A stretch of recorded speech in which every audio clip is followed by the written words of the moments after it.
Halo anak-anak, berjumpa kembali di pembelajaran membatik kelas 5 hari ini. Semoga anak-anak senantiasa sehat, gembira, dan bahagia selalu. Oke, anak-anak, hari ini kita akan kembali mempelajari materi batik dengan kompetensi dasar yang baru, yaitu memahami batik motif non-geometris. Untuk pertemuan kali ini, kita akan mengenal terlebih dahulu apa itu batik motif geometris.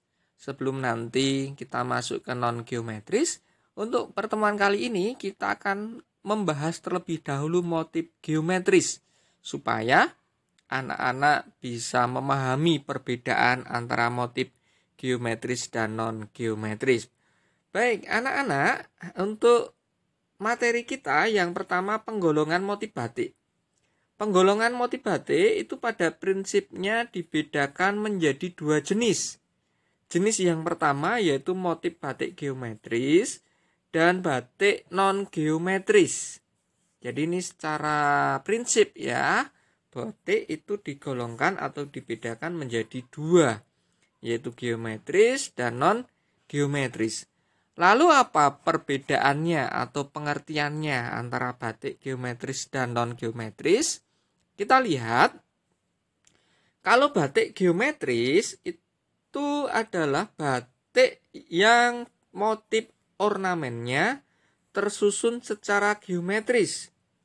Dalam golongan motif geometris ini mempunyai motif bentuk dasar seperti ilmu ukur biasa, misalnya segi 4, persegi panjang, kemudian lingkaran, dan sebagainya.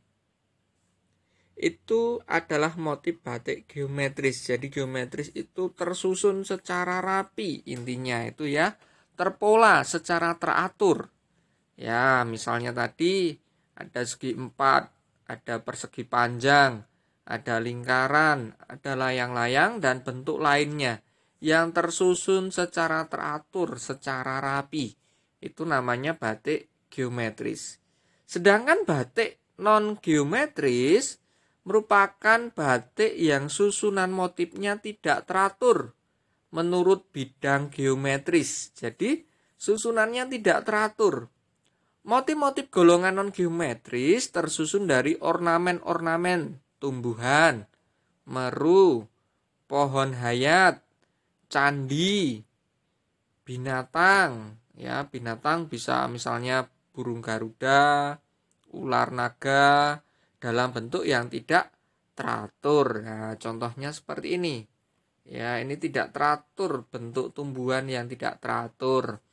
Oke, Pak Guru ulangi ya, untuk batik non-geometris itu motif yang susunannya tidak teratur menurut bidang geometris.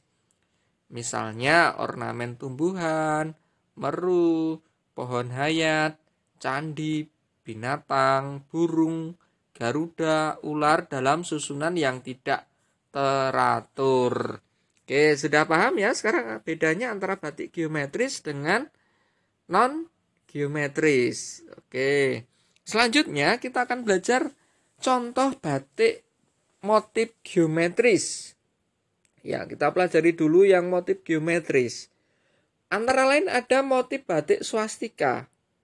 Motif batik swastika adalah motif batik berbentuk dasar huruf Z yang saling berlawanan. Di dalam batik motif swastika biasanya digunakan sebagai hiasan pinggir. Ya, ini contohnya seperti ini huruf Z. Ya, ini contoh yang kedua. Oke, itu contoh batik swastika, yaitu membentuk huruf Z. Selanjutnya yang kedua adalah motif batik banji. Banji adalah motif swastika berkait atau saling berhubungan. Motif ini digunakan sebagai penghias bidang. Motif banji lengkap dengan motif isen-isen dan motif pengisi lainnya. Jadi contohnya seperti ini ya anak-anak ya. Jadi ini sudah ada isen-isennya seperti huruf Z, tapi juga ada isen-isen di dalamnya. Ini contoh yang lainnya ya. Ini adalah motif batik banji.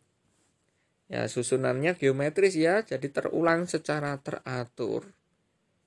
Selanjutnya, motif geometris yang ketiga adalah motif batik pilin. Di sini pengertiannya adalah motif batik yang mempunyai bentuk dasar huruf S atau spiral. Motif ini berfungsi untuk hiasan pinggir dan pengisi bidang. Ya, jadi ini contohnya ini ya, seperti huruf S ya, ini seperti huruf S. Ini juga seperti huruf S. Oke, itu namanya motif batik pilin. Oke, selanjutnya yang keempat, kita akan belajar motif batik meander. Pengertiannya adalah motif yang memiliki bentuk dasar huruf T. Motif ini biasanya digunakan untuk membuat hiasan pinggir ya. Contohnya ini ya, untuk pinggiran ini seperti huruf T. Oke, begitu juga dengan ini ya. Ini contoh batik meander. Oke. Selanjutnya, motif geometris yang kelima adalah motif batik pinggir awan. Merupakan pengembangan motif batik meander. Motif ini digunakan untuk hiasan pinggir. Ya, jadi ini contohnya seperti awan ya. Batik meander, perkembangan dari batik meander yaitu batik pinggir awan. Oke, ini contoh-contoh motifnya. Selanjutnya ada motif batik kawung. Oke. Motif batik kawung adalah motif batik berbentuk dasar lingkaran. Karena kawung itu berarti aren atau kolang-kaling. Motif batik kawung menyerupai buah aren atau kolang-kaling yang dipotong melintang sehingga kelihatan 4 potongan bijinya. Motif ini digunakan untuk hiasan pinggir, namun lebih banyak digunakan untuk hiasan bidang. Ya, ini anak-anak pasti sudah tahu ya, ini bentuknya contoh motif batik kawung. Ini banyak kita jumpai untuk jenis batik yang ada. Oke, selanjutnya yang terakhir yaitu motif batik tumpal.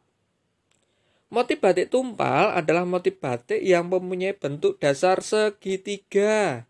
Ragam hias ini digunakan untuk hiasan pinggir ya. Jadi ini membentuk segitiga-segitiga.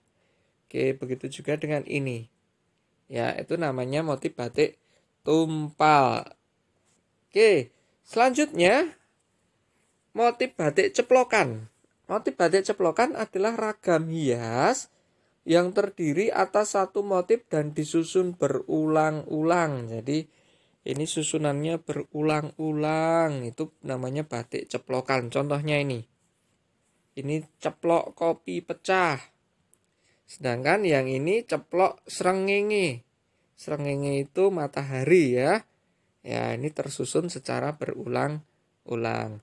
Oke, anak-anak, demikian untuk belajar kita untuk motif batik hari ini.